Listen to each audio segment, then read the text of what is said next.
and welcome to this, the second day of the Rewired Summit. For those of you joining online, the previously scheduled session hosted by UNRWA will take place directly following this session.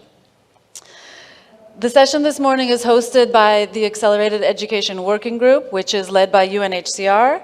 And my name is Manal Stilgaitis. I'm Education Officer for the United Nations High Commissioner for Refugees, and it's my pleasure to be moderating the session this morning.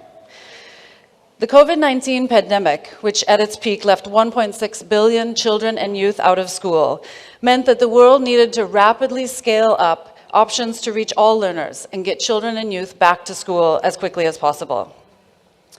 This global need mandated the AEWG to leverage their expertise in accelerating learning to provide guidance for donors, implementers, and education systems to help all learners catch up when school begins to reopen. In today's session, we are going to hear from 3 young people whose education was affected by COVID-19 and other education disruptions. And we will look at the work of the Accelerated Education Working Group and specifically at the COVID-19 decision tree as a way to identify pathways back to learning and education for young people in differing situations around the world. It is my pleasure now to invite the esteemed panelists to introduce themselves. Martha, over to you. Thanks so much, Manal. So my name is Martha Hewson. I also work for UNHCR as an education advisor with a specific focus on out-of-school children and youth, and I'm the chair of the Accelerated Education Working Group. My name is Kayla Bover. I am a consultant to the Accelerated Education Working Group. My name is Ayo Irene Helen, a refugee from Kirianjungu refugee settlement from Uganda. Thank you. Thanks very much. We also have Ayuk, Peter King's Ayuk, joining online from Nigeria, and we have Eve Umuhoza joining online from Zimbabwe. Good morning. My name is Ayuk Peter King Ayuk. I'm a Cameroonian refugee living in Adagom refugee settlement precisely in Ogoja, Cross River State of Nigeria. I'm an education advocate. I'm also a community volunteer working with CUSO International. CUSO International is a livelihood partner with UNHCR. I work as the livelihood field officer and the VSLA officer. I'm also the founder and president of Help the Less Privileged Association, an association of over 400 refugees in Adagom refugee settlement who have come together to preach peace, to improve on entrepreneurship, to acquire skills, and to improve on their well-being as refugees. I am also a member of the SGBV committee organized by Caritas, one of UNHCR partners in charge of education and protection, where we fight against any act that is perpetrated against the will of any of our fellow refugees, which may be caused by gender-based norms or unequal power relationship. Thanks very much, Ayuk. Eve, over to you. Hello everyone, my name is Eve Mboza. I'm a Burundian refugee from Zimbabwe. Thanks very much, Eve. We're going to work a bit on your sound quality, but thanks for joining us. Thank you all, and especially to Eve and to Ayuk for joining from so far away, and to Irene for traveling here to be at the Rewired Summit with us. Now I'll pass the floor over to Martha for an introduction of the work of the AEWG. Thanks so much, Manal. I think I pressed this. Oh no, I don't. Can you put the slides up, please? There's too much technology, right? I'm bamboozled by it.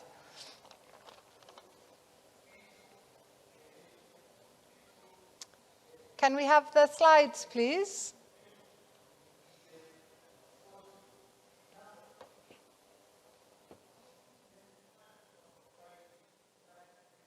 Okay, now let me try and press the button and hope it works.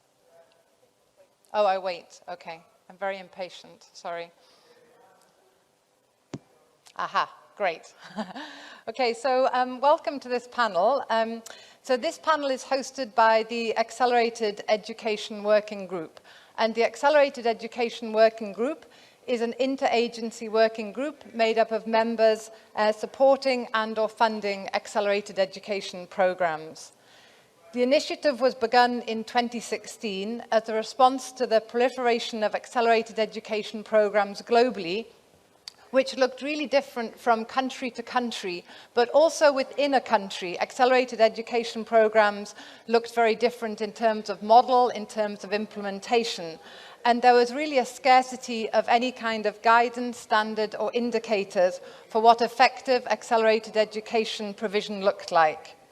Responding to this lack of uniformity for accelerated education programs globally, and also to some research done in 2016 by USAID through the University of Chicago. And this research aimed to compare accelerated education programs globally. But one of the main findings that emerged from this research was that the accelerated education programs looked so different from country to country, it really made it very difficult to compare. So one of the key findings and the key recommendations from this research was to develop a standard definition and guidelines for program implementers. It was felt that having guidance on program design processes, standards, would greatly increase the quality and ultimately the availability of data to better understand progress and goals and to improve programming. So the AEWG was formed, and our overall aim is to improve the quality of accelerated education programs globally through developing and disseminating tools and guidance to ensure that accelerated education is a relevant response to support a more harmonized approach. As Manal said, the Accelerated Education Working Group is led by UNHCR, and it has representation from UNICEF, Plan, IRC, Save the Children, DG ECHO, War Child Holland, USAID, UNESCO, Education Development Centre, and the Norwegian Refugee Council. I just wanted to take you on a very short journey of the Accelerated Education Working Group. So in 2016, in the first couple of years, what we did is we developed a shared definition for accelerated education. Then we also started looking specifically at who the learners are. Who are the learners that accelerated education programs are aimed at? And we developed this decision tree that targets the learners and says when accelerated education is an appropriate response, and importantly, where it isn't an appropriate response. And then we started looking at the key elements for quality. And we developed the 10 principles for effective practice. And these 10 principles are really the foundation of all of our tools and guidance. They aim to clarify the 10 key components of any effective accelerated education program, and they are generic, so they can be applied globally, but obviously must be contextualized. And then lastly, we started looking at effectiveness and outcomes. And we have a accelerated education program monitoring and evaluation toolkit, and we also have a learning agenda which guides our research. So all of these tools and guidance, and there's several more, we have a whole slew of tools and guidance, make up what we call a conceptual framework for accelerated education programs. And then just to look a little bit at our 5 areas of focus. So for 2021, the Accelerated Education Working Group works in these 5 areas of focus. We work to really try and get accelerated education included by more governments in national education sector plans and policies. We work directly with governments to try and encourage a more harmonized approach at a national level, for example, by supporting with national accelerated education program guidelines and trying to ensure that accelerated education and more flexible pathways are included in education sector plans and policies. We work to strengthen the evidence base for accelerated education. As I mentioned, we have our learning agenda to guide our research, and we also currently have a grant funded by Dubai Cares in collaboration with the University of Auckland. We work to improve the quality of accelerated education, so we continue to work on ensuring the effective dissemination and utilization of our tools and guidance amongst donors, national governments, key stakeholders and implementing partners. And then we have a whole advocacy element where we work with key stakeholders to really promote and advocate for the inclusion of accelerated education with donor approaches and in programmatic responses. Currently, DG ECHO, LEGO and Education Cannot Wait have all included reference to our tools and guidance in their strategies and policies. And then lastly, I think it wouldn't be the same if we weren't talking about COVID, which is really why we are here today. So in 2020, we added this fifth area of response, specifically responding to the COVID-19 pandemic. And my colleague Kayla is going to talk a little bit more about this later. But we developed some technical notes specifically to support ministries and key stakeholders of knowing when accelerated education is an appropriate response for getting learners to catch up and when it isn't. And that's really what this panel is about today. So now I'd like just to hear from some of our refugee students who are going to talk about having had their education disrupted. So I'd like to go back to our refugee students online, please. And actually, just a second, Ayuk, I have to ask you the question first. So I'd just like to ask Ayuk, have you ever had a time when your education was disrupted? Thanks for this wonderful question and this wonderful opportunity given to me for me to speak. My education was grossly disrupted at the master's level due to COVID-19. So in 2019, when I started my master's studies, my education was disrupted. In fact, there was a kind of twin disruption because it came along with lecturers' strike in Nigeria. And because of this disruption, I wasn't able to go to school for up to 10 months. Thank you. Similar to IU, my undergraduate studies were also disrupted due to the COVID-19 pandemic. But I also know of others who have had their education disrupted. My brothers and sisters' education were disrupted due to displacement from Burundi when we became refugees in Zimbabwe. Due to the disruption in education, it was really tough for them to catch up, also coupled with new curriculum, new language. Yeah, sorry, I think we're having a little bit of a hard time hearing you, Eve. But he was saying that his education was disrupted during his undergraduate studies, and also his brother and sister had their education disrupted at lower levels. So, Irene. Thank you. I'm a victim of education disruption at every stage. There were factors that triggers disruption in my education right away from primary, and some of these are financial constraint and poverty. Being a displaced young child, I couldn't afford to pay my tuition, and there was long distance from my home to school, 12 kilometers, so this made me to start school late, and I skipped P1 because I was already told I was 8 years old, so I could not join P1. I joined from P2, and reaching P7, it was really hard to catch up. And there was no guidance from teachers or special programs for those who joined school late. So it was really tough for me, and my father said I have to wait home until I grow up. And there was so many, things happening on the road. Children were being raped on the road, and that really disrupted my school.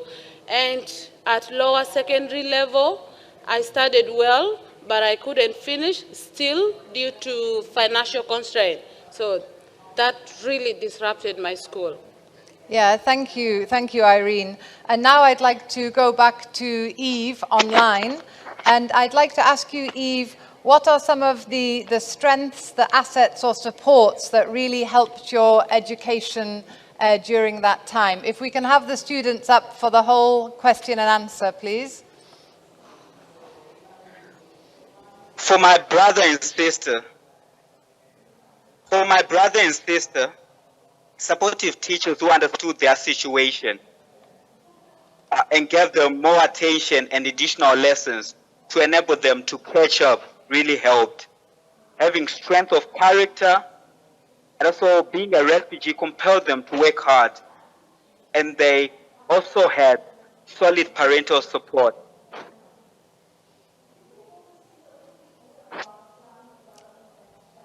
Thanks, Eve. And over to you, Ayuk. Am I audible? Am I audible? Yes, you're here. We can hear you. Okay. As for me, after this cross disruption, and when we returned back to school, some programs were put in place to make sure that we catch up with our studies. And one of the things that was done is the fact that our instructional time was extended. Now, I stayed in school longer than we used to stay prior to this disruption. At first, we stayed in school till 1 p.m., but during when this program, this instructional time extension was put in place, we now stayed in school till 4 p.m. And again, at first we didn't go to classes at weekends, but because we had to catch up, we now had classes organized at weekends. And another thing that was done was the fact that even our holidays was reduced. We had a shorter holiday in order to catch up. But it wasn't only just the instructional time that was extended, but another program was also put in place. That is the catch-up program. And because of this program, all the content that we missed, we were now taught, and we had to learn all this missed content to make sure that we are all reinstated. Thank you so much. Thank you, my brother Yuk. Yes, there was support when my school got disrupted. One was my determination. I really wanted to come out of poverty, and I wanted my life to change. So that kept me moving. And when I completed my lower secondary school, I had no scholarship, so I decided to volunteer to be a village health team in my refugee settlement, where I met a researcher from Norway who sponsored me in certificate level and diploma. So when I upgraded for my degree in public administration, that's when he died. And I got out of school in 2018 up to now. And there was school awareness within the settlement done by UNHCR. So every time if I attend the awareness, I get motivated, and I always feel, yes, when will I go back to school and when will I finish my studies? Thank you. Thanks, Irene. And the next question is to you again, Irene. What are some of the educational challenges that you faced during that time? Wow. So many. So many. One was financial constraint. I really had no access. Oh, sorry.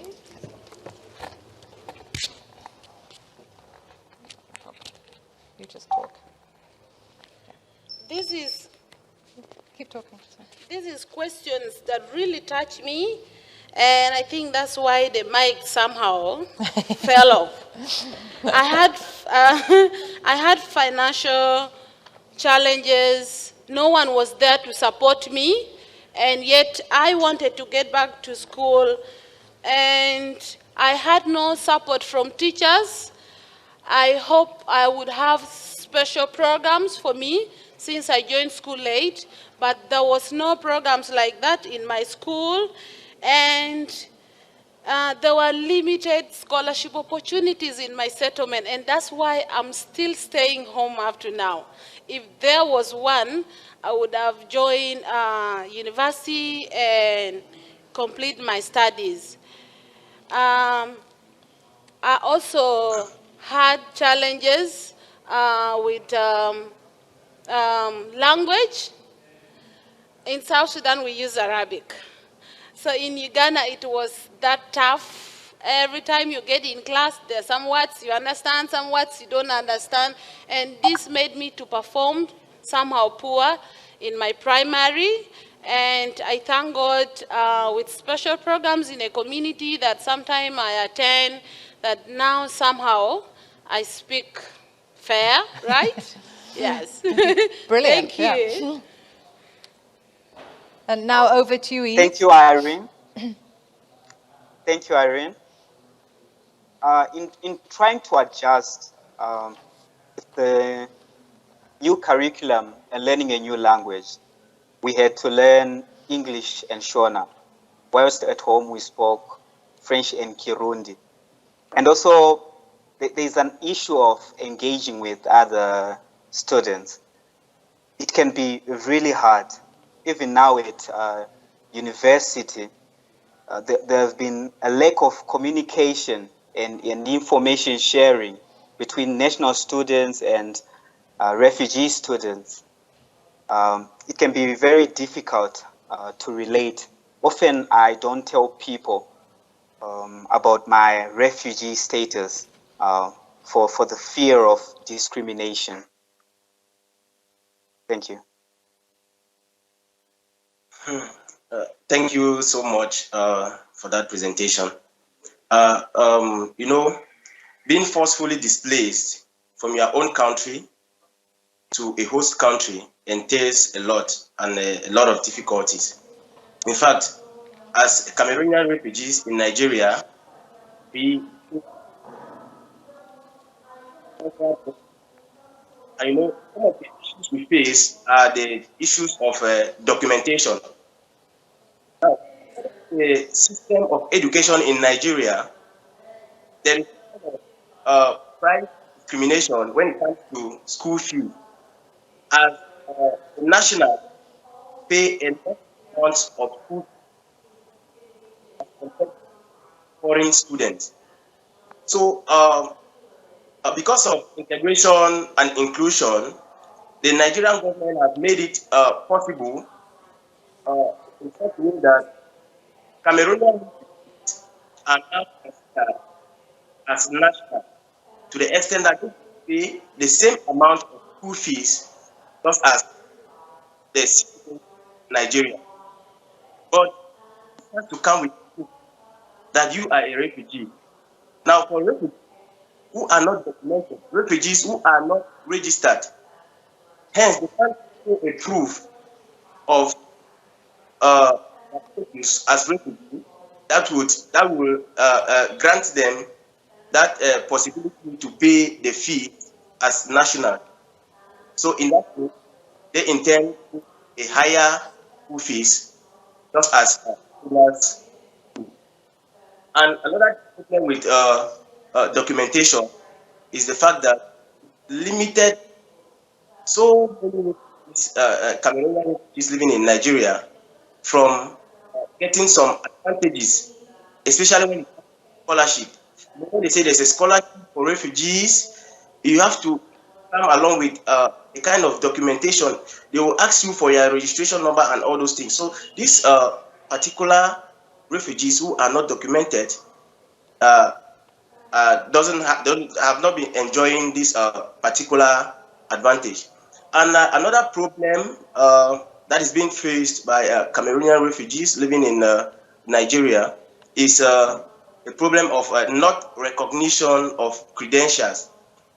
You know, the system of education in Cameroon is quite different from the system of education in Nigeria.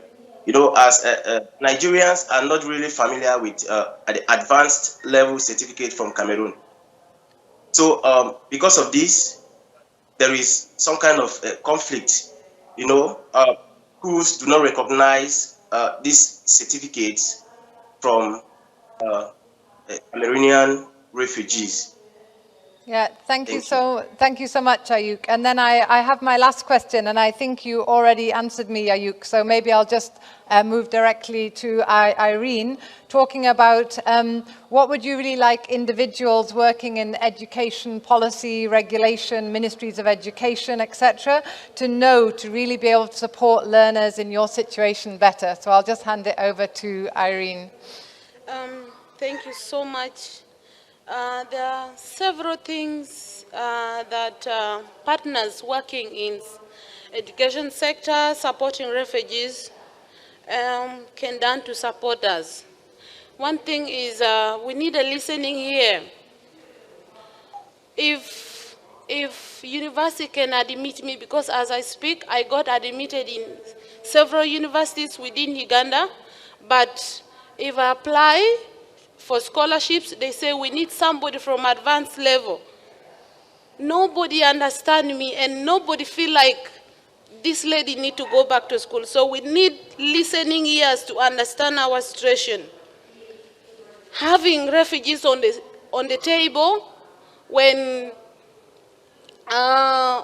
you're making policies regarding refugee scholarships, because we understand our situation better, and we can get favorable policies for all the refugees globally. And hire refugees in education department to support other refugees. It's very important, but when you sit, you decide without us. What will you know? What I want when you don't ask me. We need community consultation. Most organizations support refugees from a long distance. They don't reach to see where we live, what we want, how it should be done. You have the resource, but we have the idea. We need to work hand in hand to make this work. And my last point is having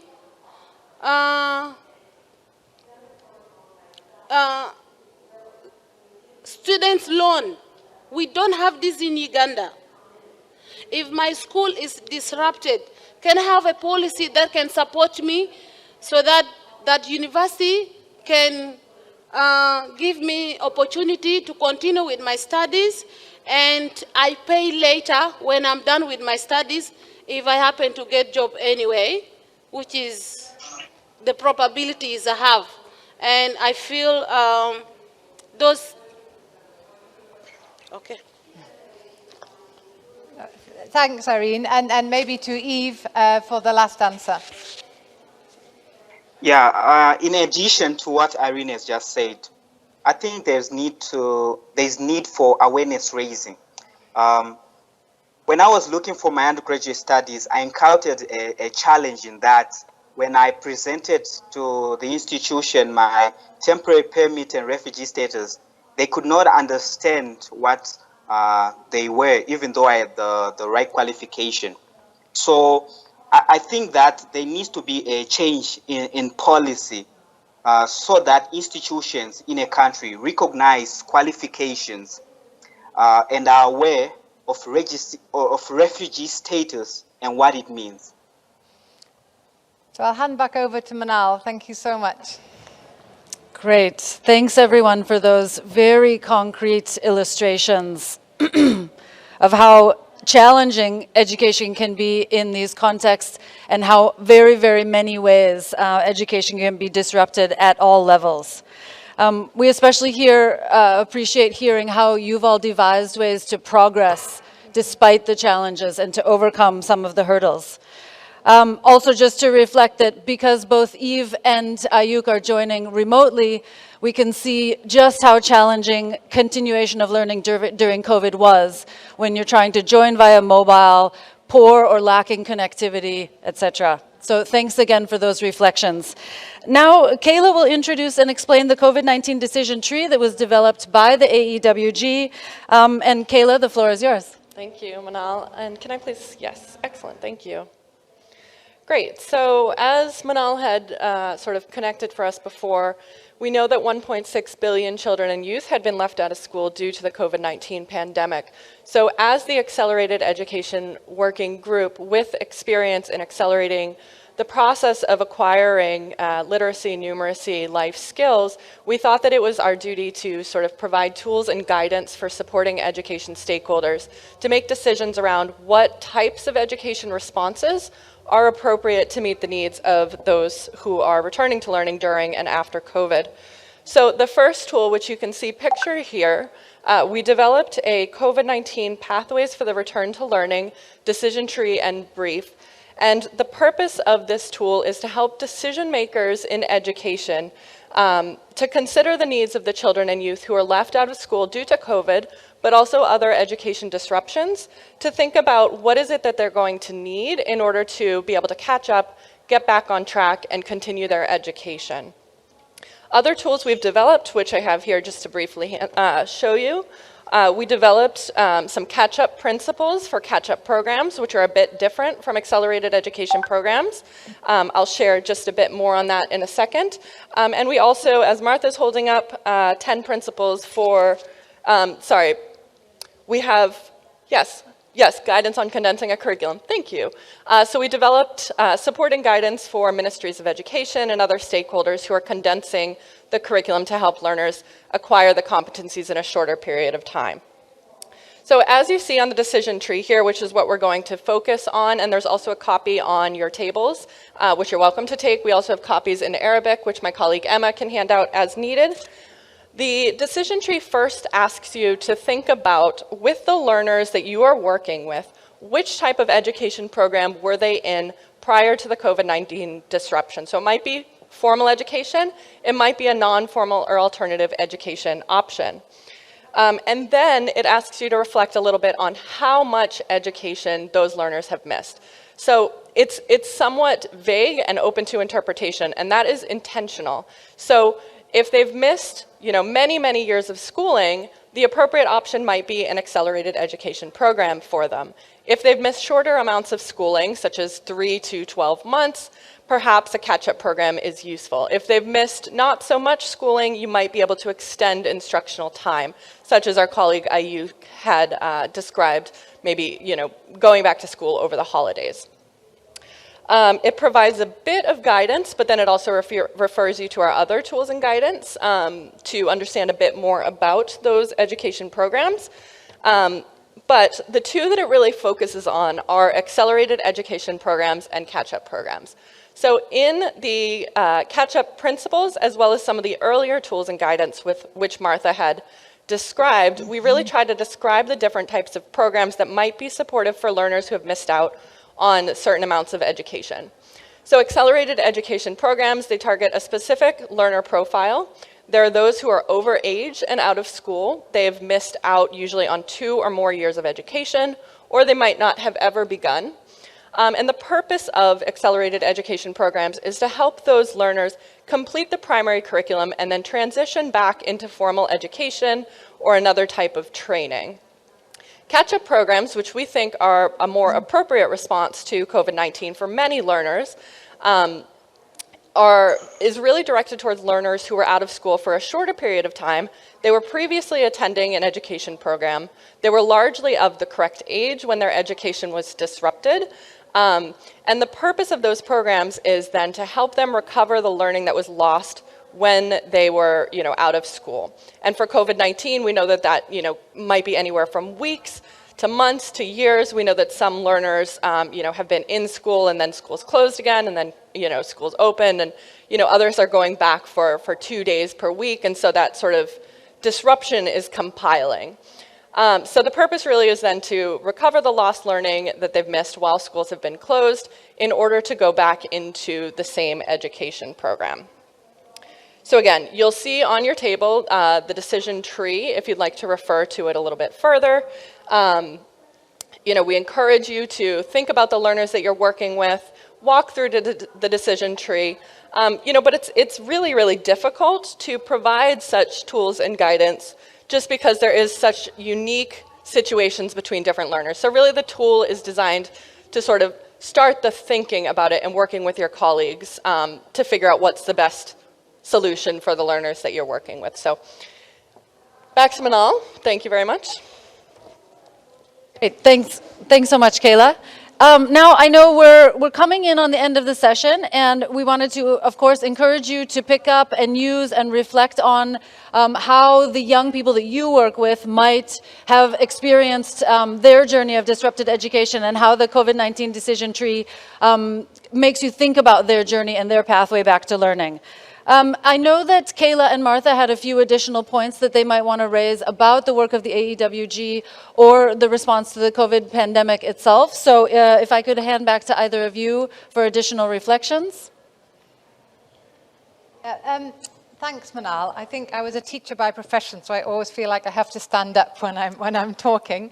But I think one of my biggest reflections is when the COVID-19 pandemic, there was so much guidance that came out about hygiene and health and getting back to school, but really very little guidance about how to actually get learners to catch up.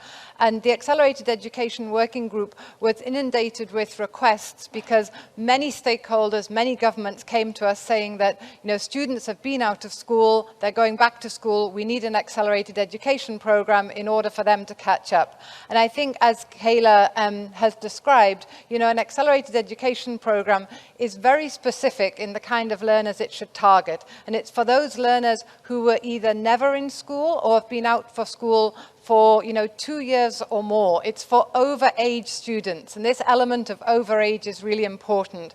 Whereas in the majority of cases, especially with national governments and national responses to getting learners back on track, it's more likely that learners were in school, they were largely the right grade for the right age, and they'd missed out on probably several months, but up to a year. I know that there's some countries like Uganda that are still closed, but these are a rarity. So there was a real gap, and there was lots of people pushing for accelerated education as an appropriate response, where really a catch-up program in the majority of cases is what was needed. So that's why the Accelerated Education Working Group kind of pivoted, and we developed this specific COVID-19 decision tree, and we also developed these catch-up principles. So these catch-up principles, like I said, we have 10 principles for accelerated education, and we also have 10 principles for catch-up programs. And my colleague Emma, if she can wave, she's waving, she has some copies of the 10 principles for catch-up programs and also some copies of our guidance on condensing a curriculum. If you'd like to ask her, she's very happy to give them. So I just hand back over to Manal to wrap up, but thank you so much for attending. Fantastic. Thank you, everyone, for joining us today, the first session today in this room. Thanks to Kayla and Martha for organizing such a great session on a very specific and important topic. Thanks to Irene, thanks to Eve, and thanks to Ayuk for joining us with personal and individual reflection on how these issues and challenges directly affect young people in the context of trying by any means to continue their education. The AEWG continues to work to improve the quality of accelerated education globally and has thrived as a leader in the broader provision of education specifically for out-of-school children and youth. So once again, thanks to the organizers of Rewired for giving us this platform. Thanks to all of you for joining us. I hope that you won't hesitate to go to the AEWG website, where there's a vast array of resources available, including ability to reach out to some of the experts in this field. I just forgot to say something really important, sorry. So the AEWG has been led by UNHCR since 2016, but from 2022, the AEWG will become part of INEE. So we think that's a really positive move. So now from 2022 onwards, the AEWG will become part of the Interagency Network for Education and Emergencies. So we've always collaborated with them, but we're really looking forward to being part of them. And if you can just flick the slide, we're not very used to all this technology. There's a bit too much technology for me. These are where you can find all of our resources. They're already on the INEE page. So we have a whole page with all of our tools and guidance, and then these are specific guidance for COVID-19. And it's flashing. That means we have to stop. Thanks, Martha. Thanks, everyone, and enjoy the rest of Rewired.